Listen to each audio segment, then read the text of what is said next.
No falla. Siempre que hay unos comicios electorales o algo parecido en Venezuela, aparece este país en todos los telediarios y hablando en todo momento del posible fraude electoral en el que podría haber incurrido el gobierno bolivariano de turno, el de Hugo Chávez o el de Maduro. Esto lo venimos viviendo de hace décadas y yo recuerdo, pues siendo muy joven, que eso ocurría y exactamente igual que está ocurriendo ahora, con algunas diferencias de grado, de matiz, pero la cancioncita es siempre la misma. Entonces, yo no sé qué ha ocurrido, evidentemente, en estos últimos comicios, en estas elecciones presidenciales, pero es verdad que la acusación de fraude electoral ha sido más acentuada que en otros casos. Yo no me mojo porque no sé del tema, pero si tuviese que sospechar algo, pues sospecharía que es el enésimo intento de la oposición por difamar y acusar de fraude al gobierno bolivariano, que es algo que no ha ocurrido solo un día o un año. ¿Podría ser también que hubiese ahí algún tipo de fraude electoral? Pues a lo mejor, no lo sé, como os digo, pero como no puedo aportar nada en este tema electoral y político, voy a hablar de economía. Y me parece súper importante, porque, oye, economía y política son las dos caras de la misma moneda, y de Venezuela solo se habla, al menos en España, pero sé que en la inmensa mayor parte de los países, de las cuestiones políticas y de las negativas. Y cuando se habla de economía, también para hablar de las negativas, no se habla absolutamente de nada más, no se habla del contexto, no se habla de la tesis que aquí voy a mantener, y es que la economía de Venezuela iba muy bien, sobre todo en los primeros años del gobierno de Chávez, y fue torpedeada, desde dentro y desde fuera. Desde dentro por la oposición y la élite nacional, y desde fuera sobre todo por Estados Unidos, de una forma muy, muy exagerada, sobre todo a partir del año 2015 por culpa de la administración Obama, y luego agravado sobre todo con la administración Trump. Y de eso no se habla, pero es súper importante. O sea, la economía depende también de lo que esté ocurriendo en la política, y si tenemos a una oposición en Venezuela que no aceptó el resultado de los bolivarianos desde el primer día, pues, y que una de las formas de rebelarse frente a ello ha sido utilizar sus armas económicas, pues tenemos un panorama desolador. Y es que es una economía, como digo, torpedeada desde dentro y desde fuera. Y no se puede aceptar esos mensajes de algunos que dicen, es que Maduro se ha cargado la economía. Pues puede ser, pero tenme en cuenta que estaba maniobrando en una situación absolutamente compleja, absolutamente difícil, porque, insisto, cuando te están asaltando desde todos los frentes, es muy difícil llegar a buen puerto, ¿no? Entonces, voy a hablar de ello, de las sanciones económicas de Estados Unidos, de las que no se habla nada. O sea, se habla muchísimo de que ha habido inflación muy elevada en Argentina, en Venezuela, del fraude o posible fraude electoral en Venezuela, pero no se habla de que es una economía asfixiada por culpa de las sanciones de Estados Unidos.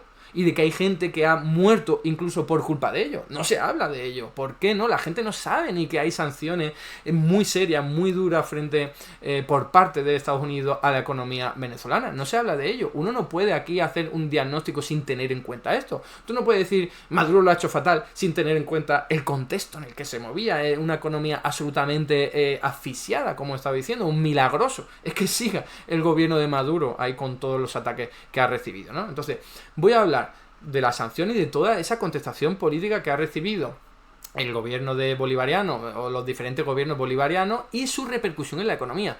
Insisto con esta tesis que voy a mantener. La economía de Venezuela está hecha unos zorros, sobre todo por los ataques internos y externos. Maduro y Chávez han hecho cosas muy malas, la voy a comentar también, pero oye, no puedes hacer de verdad milagros cuando te están atacando, y sobre todo la mayor potencia económica del mundo. Es que vamos a ver hasta qué punto las sanciones han hecho mella negativa en la economía venezolana. Para empezar, vamos con los antecedentes, vamos a ponernos en contexto. Es importante hablar de la historia. Hay gente que es muy joven y ni siquiera sabe, porque no le ha llegado esa información de lo que ocurrió antes del gobierno bolivariano, de por qué Hugo Chávez llegó al gobierno. Entonces, importante, la economía venezolana, que esto sí es algo más conocido, depende crucialmente del petróleo. Tiene muchísimo petróleo, una reserva tremenda, acorde a muchas estimaciones, la primera mayor reserva de petróleo del mundo, y siempre ha sido utilizado como una especie de economía extractivista. La élite nacional ha utilizado todos los recursos estos de hidrocarburos para enriquecerse y también enriquecer a las élites extranjeras, que son aquellas que tenían el know-how, el saber hacer, la tecnología para poder extraer esos hidrocarburos. Entonces, una alianza entre la élite nacional y la extranjera para extraer esos hidrocarburos en favor de sus intereses. Eso ha sido así toda la vida de Venezuela, desgraciadamente, así como de otros países, ¿no? Entonces, eso, fijaos que llegaba, pongo datos, a suponer que el 113% de las divisas que se lograban por exportar petróleo acababan en empresas privadas y también en paraísos fiscales. Es decir, sí, una economía muy rica, pero que luego la riqueza se concentraba en muy poquitas manos y sobre todo fuera del país, por esta evasión de gente que hacía más vida fuera de Venezuela que dentro, ¿no? Son datos de Pascualina Curcio, perdón, del año 2016, es una referencia que voy a utilizar bastante. Luego, ¿qué pasó en los años 80? Pues que se aplicó el neoliberalismo. Yo ya tengo un vídeo, aquí tenéis la carátula del vídeo en el que hablé de cómo el neoliberalismo impactó en muchos países de Latinoamérica para hacerlo muchísimo más pobre. Ya sabéis, neoliberalismo puro y duro, recorte de gasto público, recorte de pensiones, aumento de impuestos, recorte de subsidios, o sea, sota, caballo y rey del neoliberalismo. Esto ya estaba inventado hace muchísimo tiempo y lo único que lograron fue provocar una década perdida en Latinoamérica, muchísima pobreza y muchísima desigualdad.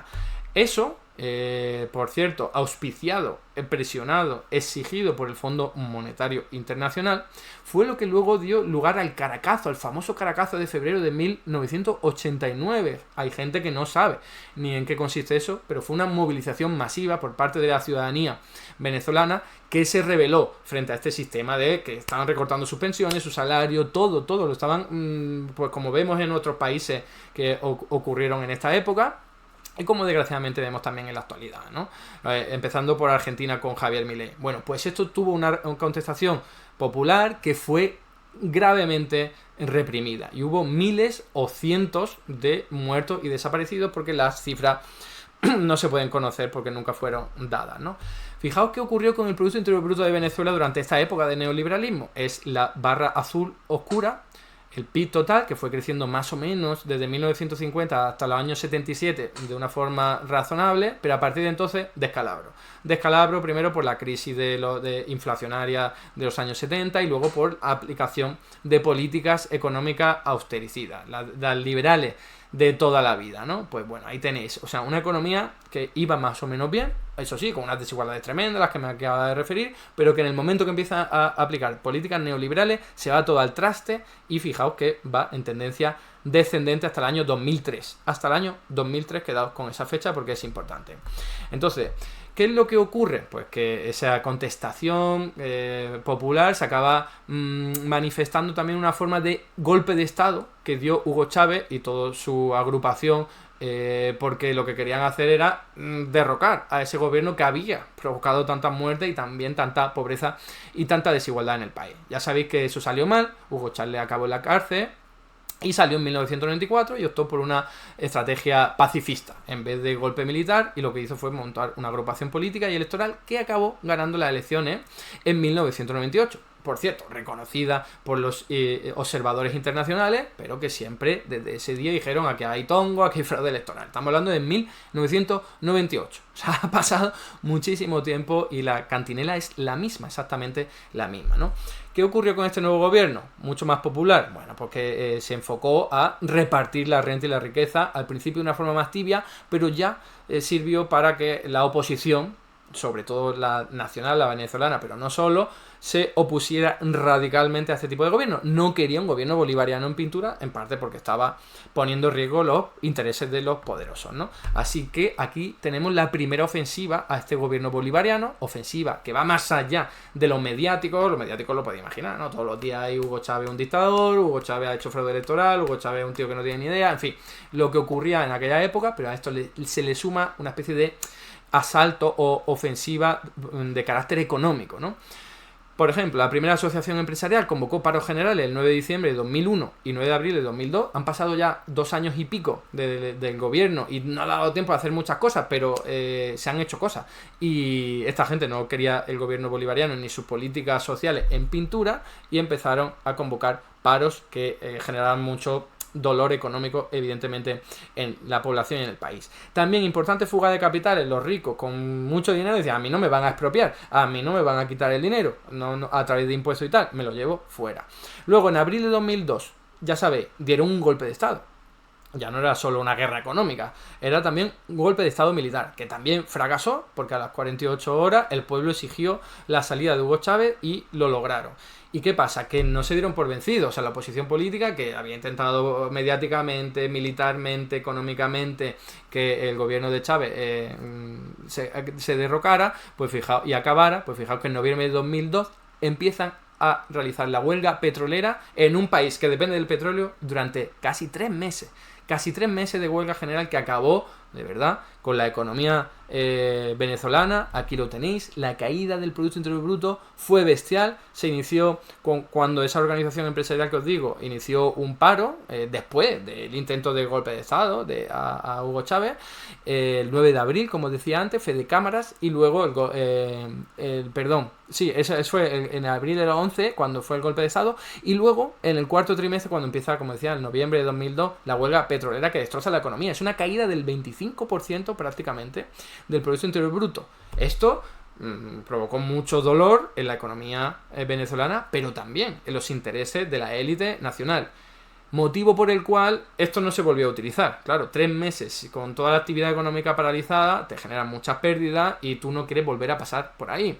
Así que la oposición venezolana empezó a utilizar otras políticas mucho más sutiles, pero fijaos que todas tienen que ver con oposición política, oposición mediática y sobre todo oposición económica, en términos de desabastecimiento programado, en términos de lo vamos a ver ahora, en términos de manipulación del tipo de cambio paralelo. Vale, ahora vamos con ello, pero la clave es que desde el año 2003, ya en el momento en el que la huelga petrolera acabó, falló ese intento de derrocar a Hugo Chávez, porque desde el año 2003 hasta el año 2013, cuando gobernó Hugo Chávez, la economía fue muy bien. Muy bien, de hecho, o sea, rebotó después de aquella crisis y también con vientos a favor internacionales, como unos precios del petróleo muy caros, históricamente caros. Ahora os voy a poner algunos gráficos para que lo veáis. Pues fue el momento de esplendor económico de Venezuela.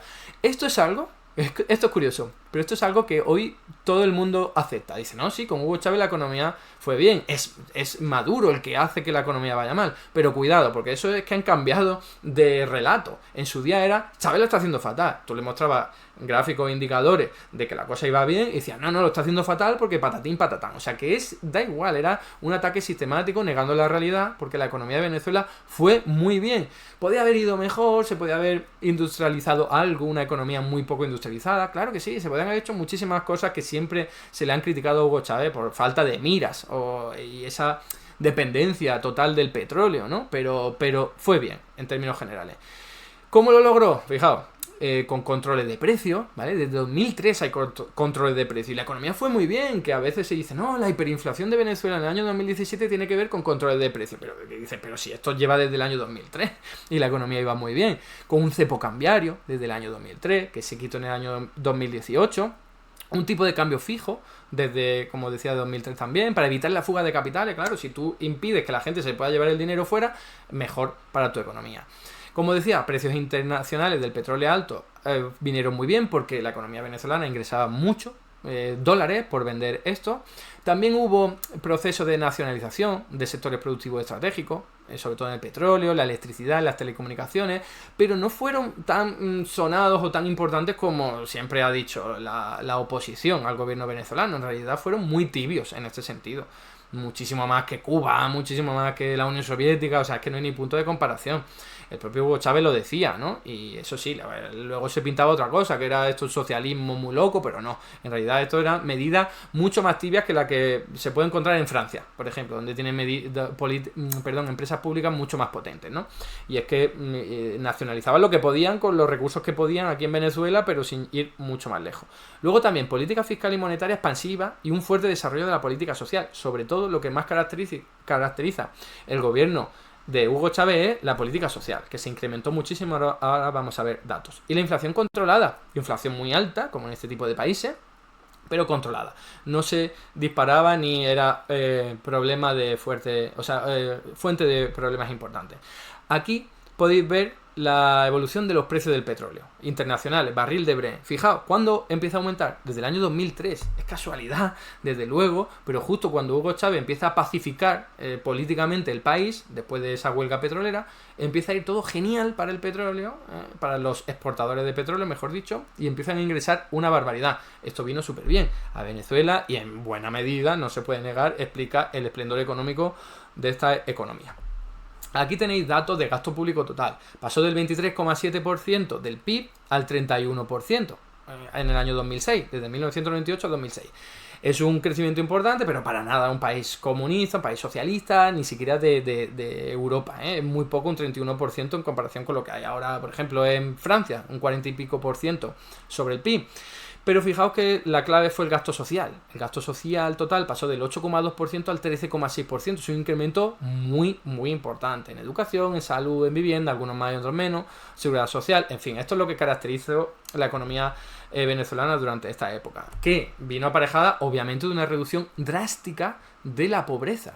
Una pobreza además extrema, gente que no estaba ni alfabetizada. El gobierno de Hugo Chávez consiguió alfabetizar un montón de gente que vivía en la selva amazónica, en el interior del país, que no tenía ni siquiera DNI. Bueno, pues gracias a estas políticas como las misiones con carácter social, se redujo muchísimo la pobreza. Esto no se puede negar, son datos oficiales, la ONU lo reconoce, la CEPAL lo reconoce, nadie lo niega. Ahora se dice, Chávez lo hizo bien, pero Maduro lo hizo mal. Pero en ese momento decían, Chávez lo está haciendo mal. Recordad eso porque es importante. Por ejemplo, la situación de pobreza, los hogares en situación de pobreza extrema pasaron en el 97 del 25,5% al año 2006 el 9,1%. O sea, fijaos, la reducción drástica de la pobreza. Eso en sí ya es un logro tremendo que ningún otro país del entorno capitalista típico pudo hacer, ¿no? Ahora vamos a ver la inflación. Bueno, después de esos picos tremendos en los años 80 y 90 de hiperinflación incluso, tenemos una etapa mucho más estable, ahí lo veis, desde el año 2003, la inflación absolutamente controlada, alta pero controlada, ¿no? También podéis ver aquí que los tipos de interés estaban bajos, incluso el tipo de interés reales muy bajo, con lo cual se espoleaba la inversión, incluso el consumo. O sea, eran años, como digo, de bastante paz económica. Y aquí tenéis que se benefició no el sector público, como algunos siempre decían, sino el sector privado. Aquí el incremento de empleo privado fue muy superior al del empleo público, ¿vale? No es una economía socialista, insisto en ello, sino que le fue muy bien también al sector privado. Bien, ya está. Dejamos aquí el gobierno de Hugo Chávez. Ya sabéis que murió en el año 2013 y hubo un cambio de gobierno y de presidencia y pasó a gobernar Nicolás Maduro. Bien, ya antes de que Nicolás Maduro llegara al poder, ya había habido importantes intentos por parte de la oposición en materia económica, por supuesto mediática lo primero, pero también en materia económica de dinamitar el gobierno, con desabastecimiento programado, con manipulación del tipo de cambio, pero sobre todo fue en el año 2012, en la campaña electoral, cuando se empezó a ver lo de la manipulación del tipo de cambio. Ahora lo voy a explicar mejor, pero entended lo siguiente. El tipo de cambio estaba controlado, ya os lo he dicho, ¿no? Era un tipo de cambio fijo por parte del gobierno desde 2003. Bueno, lo que se hizo fue un tipo de cambio paralelo, es decir, un mercado negro, un mercado paralelo, en el que, ¿cómo sabes a qué tipo de cambio te puedes cambiar las monedas por dólares? Las monedas bolívares, las venezolanas por dólares. Bueno, pues no lo sabes porque el gobierno no ofrece información al respecto, ya que es algo alegal, al menos, no ilegal, pero alegal. Bueno, pues hay compañías que hacen portales en internet y ahí van poniendo cómo va evolucionando el bolívar. Bueno, pues eso te sirve como información, pero no es oficial y sobre todo muy fácilmente manipulable, porque está controlado por muy pocas personas, muy pocos portales. Es más, por un portal, es que esto ocurre hasta con el Euribor. En Europa el Euribor ha sido manipulado sistemáticamente y el Libor también. Estamos hablando de economías occidentales, capitalistas, desarrolladas, en las que también se manipulan los tipos de interés que no controlan los poderes públicos, y ha habido sentencias firmes a favor, o sea, reconociendo esa manipulación. No es esto una especie de conspiranoia de se están inventando esto. No, es que pasa en todos los países, desgraciadamente, cuando dejas al sector privado con poder, ¿no? Para lucrarse o para atacar a un gobierno que le considere adversario. Entonces, esto ya empezó a pasar en el año 2012, no me quiero detener mucho en ello. Haré un vídeo explayándome más, pero cuando el tipo de cambio paralelo, que lo controla, como digo, un portal ahí que no hay ningún tipo de supervisión ni de control por parte de los poderes públicos, y empieza a depreciarse el tipo de cambio paralelo, y no sabes por qué, no hay ningún factor económico que te lo esté explicando, pero casualmente, fijaos aquí, siempre se te deprecia la moneda en las vísperas de un acontecimiento político electoral, pues no me digáis vosotros que no es para sospechar, como mínimo para sospechar, pero esto está corroborado, está registrado. ¿Por qué aumenta tanto el tipo de cambio? Es decir, ¿por qué se deprecia tanto el bolívar justamente los días, semanas antes de los comicios electorales y de cualquier referéndum y tal?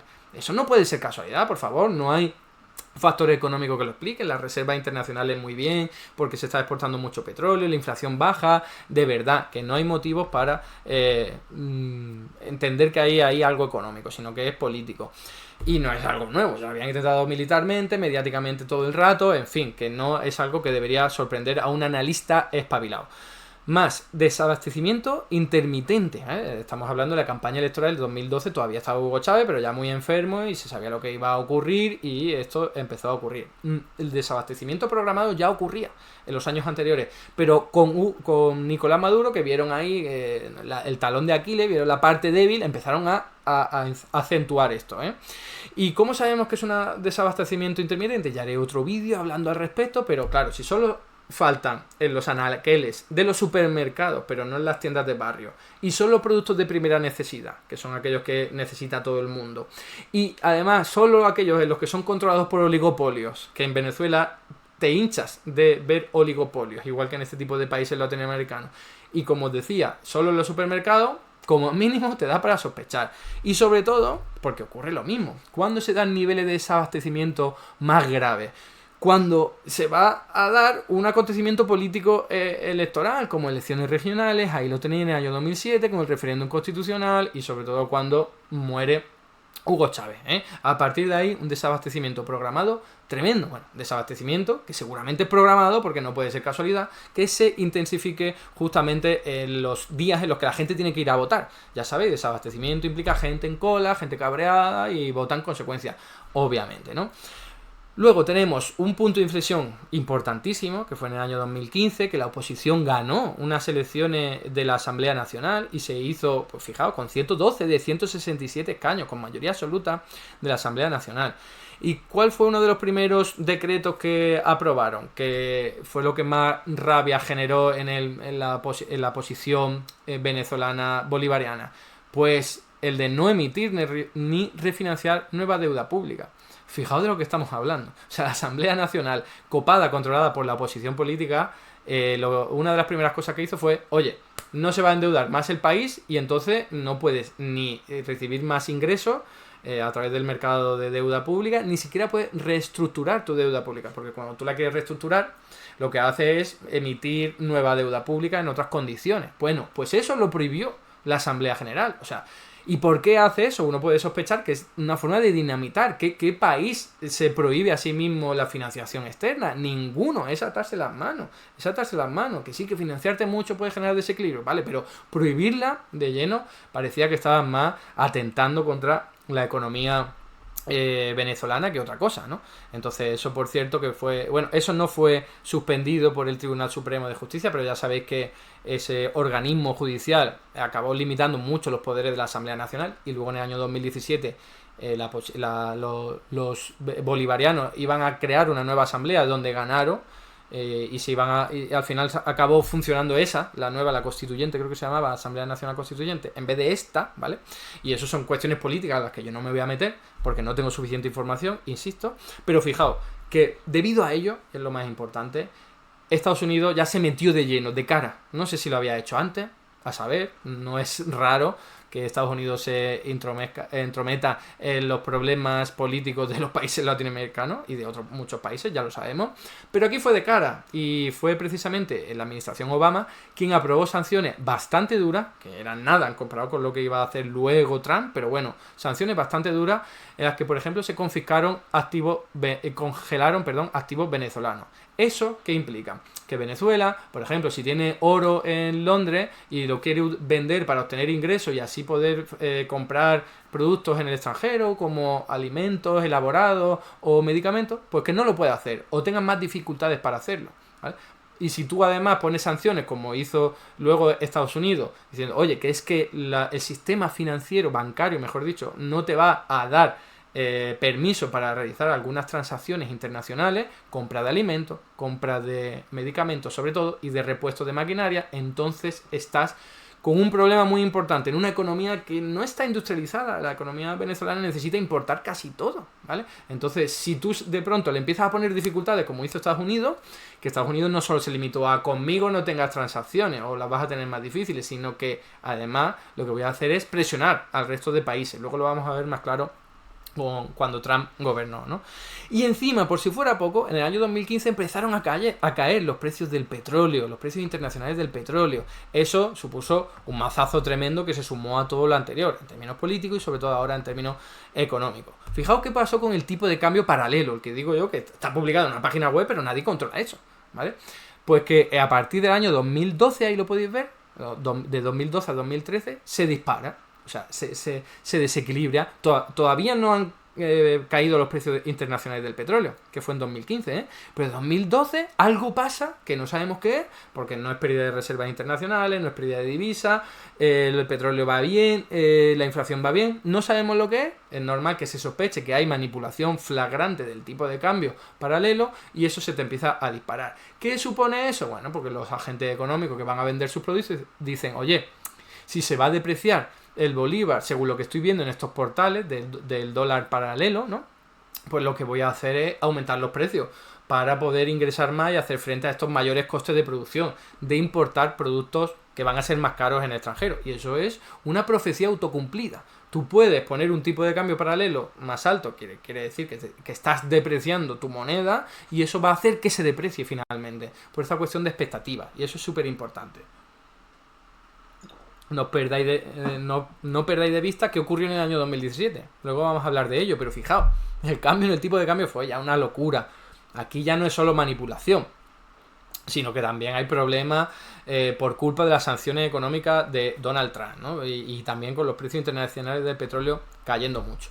Aquí podéis ver la evolución del Producto Interior Bruto de Venezuela, como ya sabéis y hemos comentado, fue muy bien durante los años de Hugo Chávez, sobre todo 2003 a 2013, pero desde el año 2013, fijaos lo que ocurre con el PIB. Se hunde.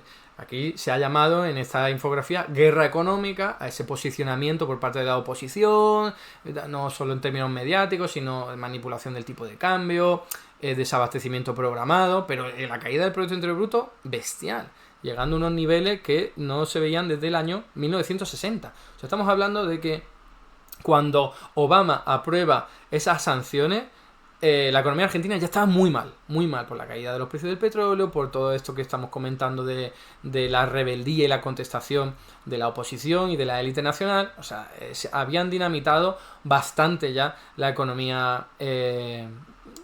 No sé si he mirado bien. No, lo he mirado mal, perdón, he cambiado los gráficos, las líneas, perdón. La caída del Producto Interior Bruto, no la de la remuneración del asalariado, que me he confundido, cayó en el año 2016 hasta el nivel de 2003. ¿Vale? Todo lo logrado en términos de PIB por Hugo Chávez fue arrasado en apenas 3 o 4 años, después de este conflicto político tan tremendo con lo de la Asamblea Nacional, ¿no? Conflicto político agravado desde lo económico, ya os digo que van de la mano. Entonces esa crisis ya había borrado todo lo que se había logrado en los años anteriores. Fijaos, aquí podéis ver la evolución de los precios para el año 2007, que fueron aumentando un poco, pero fijaos ya en el año 2012 se dispara. Por todo esto que estamos viendo. Claro, si hay pocos productos en los anaqueles de los supermercados, pues esos productos van a aumentar de precio. Evidentemente, entre otros factores como los del tipo de cambio que he dicho ya, ¿no? Bien, aquí tenéis la evolución de los precios del petróleo, ¿no? Justamente en el año 2014 caen. No, entre 2014 y 2015 caen mucho y eso afecta a una economía que se había visto muy favorecida por ese buen viento, ¿no? A favor.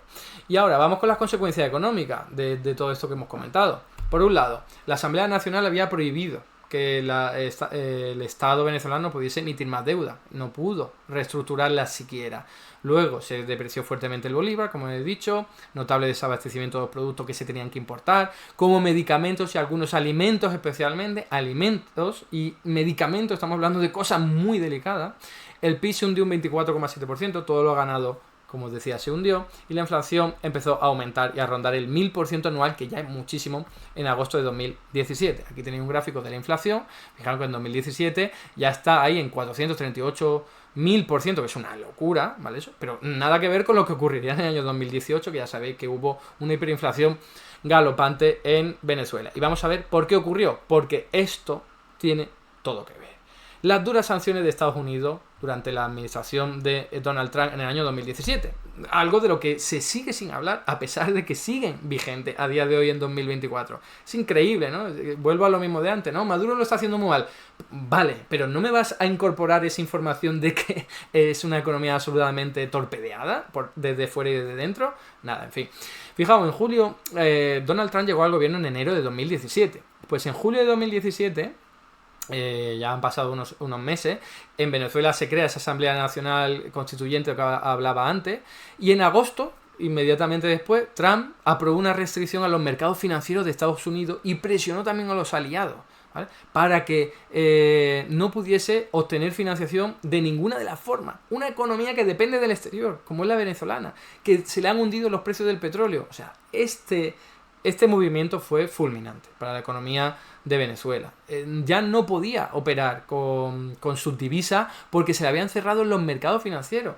Fijaos, se imposibilitó la reestructuración de la deuda pública, ahora de la empresa estatal, porque esto no lo pudo prohibir la Asamblea Nacional controlada por la oposición, solo pudo hacerlo con el Estado. Pero la empresa pública petrolera, muy importante, un agente muy importante del gobierno y del sector público, sí podía seguir emitiendo deuda hasta que Trump lo prohibió, claro, mejor dicho, la imposibilitó, ¿no? Y de hecho, la filial de PDVSA, que es esta petrolera pública que tiene en Estados Unidos, no pudo repatriar sus ganancias y se hundió la producción petrolera. Obviamente, fijaos, o pensado un poco en la operativa de un sector petrolero, necesita financiación constantemente para reparar su maquinaria, para pagar sueldos, para seguir operando, para el almacenamiento de los hidrocarburos. En el momento que tú tocas eso porque impides seguir refinanciándote, hay un problema importante en la producción. Ya estás tocando algo real, como lo que ocurrió en el año 2002 con ese paro petrolero, ¿no? Y eso fue fulminante para la economía venezolana.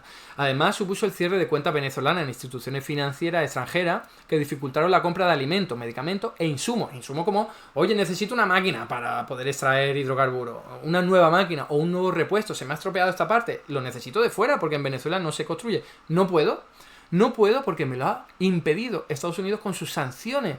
Y además, esto es importante lo que os comento de cuentas extranjeras que se cierran, porque para muchas compras de productos en el exterior, Venezuela lo que hace es utilizar bancos corresponsales. Por ejemplo, uno muy utilizado era el de Puerto Rico, que lo que hacía era validar la transacción, la compra de, por ejemplo, alimentos o repuestos, ¿no? de máquinas. Bueno, pues en el momento en el que llega a Estados Unidos, te lo impide y tú te quedas con las manos en la masa. Te quedas sin capacidad de comprar esos productos y obviamente pues tienes un problema muy grave. Si encima a eso le sumas que se te confiscan los bienes venezolanos como el oro en Londres, pues ya tienes el cóctel perfecto para que tu economía se vaya al garete. Aquí da igual que seas Maduro, que seas el economista más potente del mundo, que si te hacen esto, tu economía se va a la mierda. Es que no hay otra posibilidad. Esto es así, no se puede negar. Y entonces da igual que digan, Maduro lo hizo mal. Pues vale, pero es que aunque lo hubiera hecho bien, la economía se hubiera ido al traste por culpa de esta oposición, de esta ofensiva, en este caso de Donald Trump y de la administración estadounidense. ¿Cuáles son las consecuencias? De las que se habla muy poco. Fijaos, difícil acceso al diésel, claro, todo el diésel es algo procesado, lo tienes que importar en buena cantidad de fuera, no es petróleo crudo, y eso es lo que explicaba que hubo muchos acontecimientos de falta de gasolina en Venezuela y fue muy sonado, porque claro, eso sí salía en todos los medios, pero que Trump había aplicado sanciones y que por culpa de eso faltaba diésel, de eso no se hablaba. o falta de repuestos para generar electricidad. Hubo muchos apagones también, porque claro, si tú necesitas para generar electricidad una maquinaria que funcione bien, pero no la puedes arreglar y no la puedes importar porque te la han prohibido, te la han impedido, tienes un problema muy importante. O falta de alimentos. Fijaos, las importaciones cayeron de 11.200 millones en 2013 a 2.460 millones en 2018. O sea, es una caída tremenda de alimentos que antes se importaban y que de pronto tienen muchas más dificultades para poder importarlo por todo lo que te estoy diciendo, por todo lo que os estoy diciendo. Luego, emigración masiva, gente que lo está pasando fatal y dice yo me voy de aquí. Entre ellos 22.000 médicos que abandonaron el país. Pero esto es consecuencia directa, no lo olvidemos, de las sanciones económicas de Trump. No solo, ¿vale? También de la crisis económica anterior de la que hemos hablado, pero oye, que es que estas sanciones son ilegales seguro, son criminales seguro, y han provocado mucho dolor e incluso muerte. Porque fijaos, que se provocó un desabastecimiento del 85% de los medicamentos que tienen que ver con tratamiento de cáncer, diálisis, retrovirales de VIH, diabetes, hipertensión. Estos son datos de la ONU, no me lo estoy inventando yo, insisto, ahí tenéis las referencias por si queréis profundizar en ello. Y un montón de analistas, entre ellos estadounidenses, ¿vale? Pues nadie piense que son todos venezolanos. Un aumento de la mortalidad del 30% se dio entre 2017 y 2018, que supuso un exceso de mortalidad de 40.000 personas. 40.000 personas murieron en buena medida por las sanciones económicas de Estados Unidos. Eso es un crimen. Eso tiene que ser algo ilegal. Yo no entiendo de leyes, pero eso tiene que ser algo que viola los derechos humanos sin ninguna duda. ¿Y de eso se habla? No se habla. Solo se habla de que la gente lo está pasando mal. Pero no se habla de cuál es uno de los responsables, que es un gobierno, el más importante del mundo, el más potente, asfixiando a una economía, a un pueblo como el de Venezuela. Estamos hablando de algo muy, muy serio, de lo que no se habla nunca.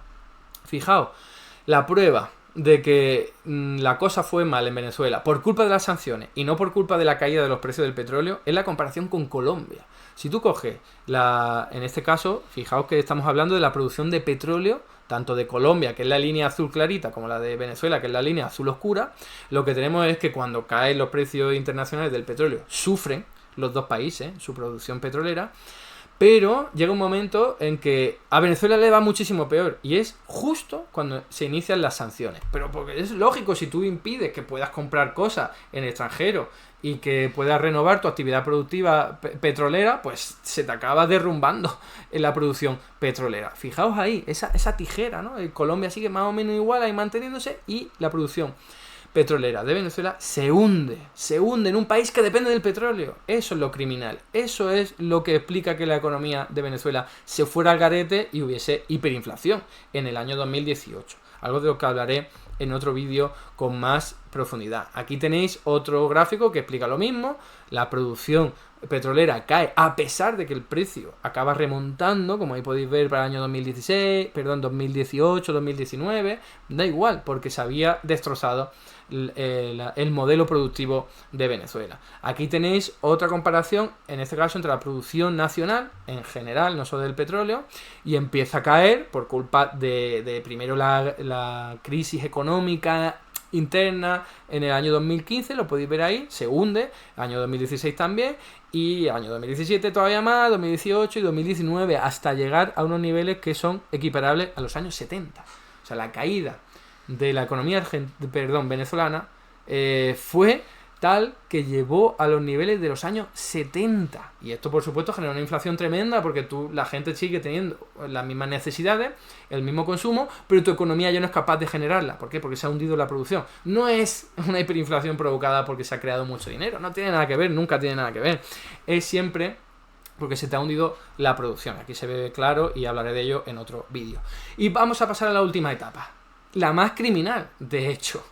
Y quizás más conocida, ¿no? Ya sabéis que, aparte de que en el año 2018 algo le dio al gobierno venezolano, no me preguntéis qué, y quitaron el cepo cambiario con lo bien que le había venido desde el año 2003, pero bueno, lo cambiaron y provocó un montón de fugas de capitales. Ellos decían, no, es que hay que conseguir la atracción de inversiones financieras de fuera. Es como, pero si nunca te ha llegado, ni antes del 2003 ni después, ¿sabes? ¿Por qué te va a llegar ahora? En fin, aparte de eso, lo que ocurrió, ya sabéis lo que fue. Juan Guaidó se autoproclamó presidente en enero de 2019, se subió ahí un banco con la Constitución y dijo yo soy presidente y punto y pelota, ¿vale? Y Donald Trump lo apoyó, ya sabéis, Europa también, todo el mundo ahí aplaudiendo y apoyando un proceso absolutamente antidemocrático, pero bueno, y dijo, oye, ¿que tenéis sanciones duras? Pues las voy a grabar más. Y estas fueron todavía más criminales. Es algo de lo que se habla muy poquito, ¿eh? Porque Estados Unidos bloqueó activos de PDVSA, os recuerdo, la compañía petrolera estatal, y restringió las exportaciones de petróleo a Estados Unidos. Ya no fue solo, oye, te pongo complicaciones, dificultades, lastres para que puedas generar petróleo, sino que ahora directamente te impido que me puedas vender petróleo a mí, Estados Unidos, uno de tus socios comerciales más importantes a la hora de comprarte petróleo. Hubo meses en los que Venezuela no pudo vender ni un euro ni un dólar a Estados Unidos de petróleo por culpa de estas sanciones, por culpa de que Donald Trump lo que quería hacer, y esto está recogido en sus actas, de provocar una rebelión militar. Esto está recogido en el propio propósito de estas sanciones, de verdad, ahí tenéis la fuente si la queréis ver.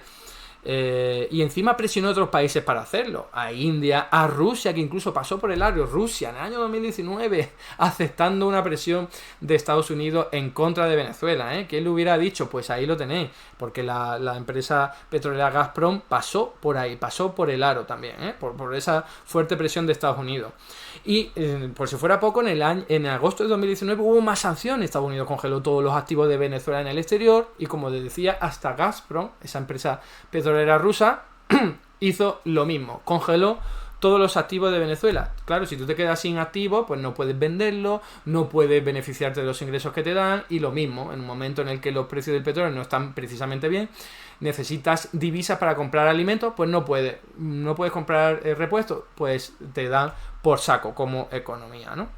Y fijaos que el Fondo Monetario Internacional se sumó a estas sanciones, suspendió a Venezuela el acceso a los derechos de giro, que es otra forma de financiación, que tenía 400 millones de dólares, que no está mal, tampoco una locura, pero oye, es una ofensiva por parte de todo, podríamos decir, el mundo occidental capitalista, ¿no? Y eso provocó que se quedaran sin crédito para comprar alimentos y medicina. Luego me hace mucha gracia que hay algunos críticos que dicen, que Venezuela creó mucho dinero, ¿no?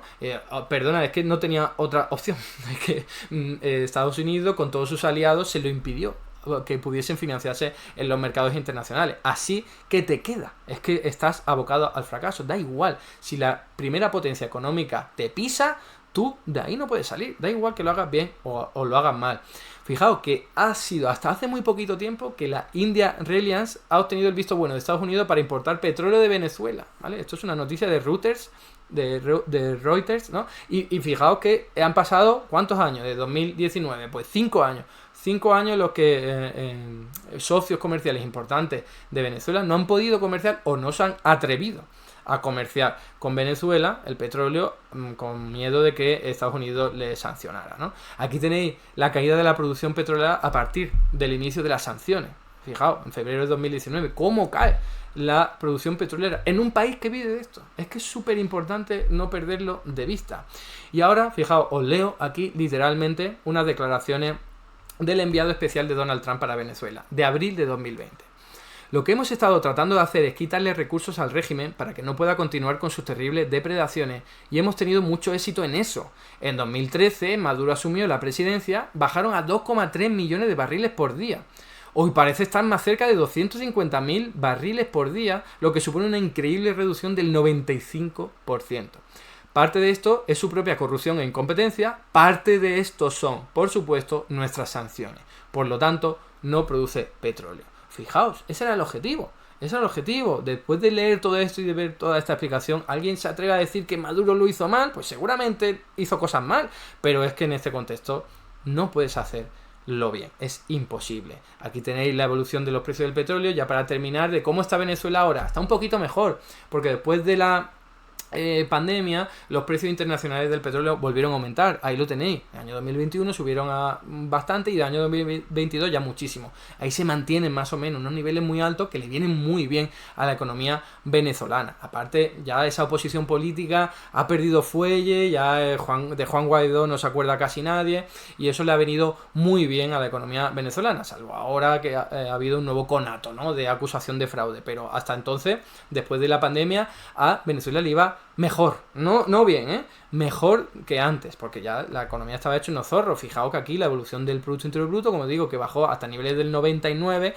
esto es Producto Interior Bruto, sí, empezó a remontar en el año 2021, pero fijaos, pues muy poquito, se ha quedado ahí absolutamente lastrado, insisto, por culpa en buena medida de Estados Unidos y de la oposición política interna. Y aquí tenéis simplemente el Producto Interior Bruto per cápita, para que veáis que está donde empezó.